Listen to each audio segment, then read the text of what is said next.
Halo semua, salam multimedia. Pada video ini, saya akan menjelaskan tentang ISO IEC IEEE 12207.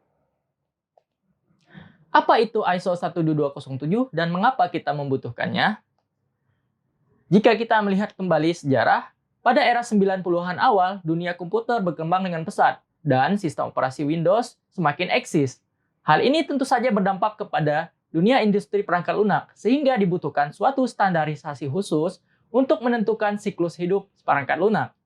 Tujuan dari ISO 12207 adalah yang pertama, menetapkan framework untuk proses siklus hidup perangkat lunak dengan terminologi yang terdefinisi dengan baik. Yang kedua, menyelesaikan proses-proses yang dapat digunakan untuk mendefinisikan, mengendalikan, dan meningkatkan siklus hidup perangkat lunak.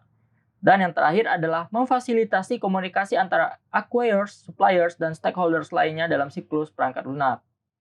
ISO 12207 pertama kali dipublikasikan pada tahun 1995.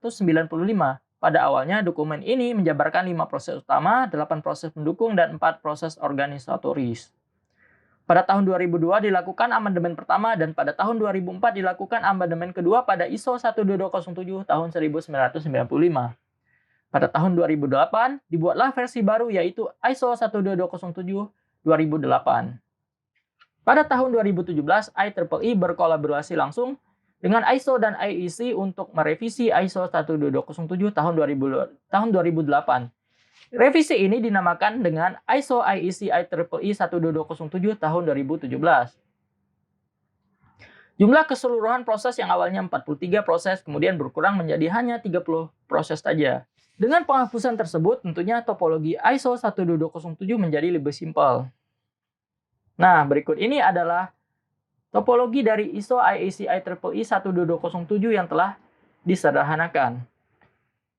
Terdapat 4 buah proses utama, setiap proses terdiri dari beberapa subproses. Yang pertama adalah agreement process. Agreement process memungkinkan acquirers dan supplier untuk mencapai kesepakatan. Yang kedua adalah organizational project enabling process, yang mana menjelaskan penyediaan sumber daya untuk memungkinkan proyek memenuhi kebutuhan dan harapan stakeholder. Yang ketiga adalah technical management process, yang memungkinkan pengelolaan sumber daya dan aset yang dialokasikan oleh organisasi untuk memenuhi requirements. Dan yang terakhir adalah technical process, yang berkaitan dengan hal-hal teknis, mengubah kebutuhan stakeholders menjadi produk dan layanan. ISO 12207 bisa digunakan oleh organisasi ketika hendak membangun sebuah lingkungan sesuai dengan proses yang dikehendaki. ISO 12207 ini juga bisa digunakan untuk membantu memilih, menyusun, dan menggunakan elemen-elemen lingkungan yang mapan untuk menyelesaikan produk dan layanan pada sebuah proyek. Acquirer atau supplier dapat menjadikan dokumen ISO 12207 untuk membantu mengembangkan kesepakatan mengenai proses dan kegiatan. Dan yang terakhir, dokumen ISO 12207 ini dapat digunakan oleh proses asesor sebagai bahan referensi atau acuan untuk menilai apakah sebuah proses telah dilaksanakan seperti yang diharapkan atau tidak. Demikianlah penjabaran mengenai ISO IEC IEEE 12207. Semoga bermanfaat dan sampai ketemu di video selanjutnya.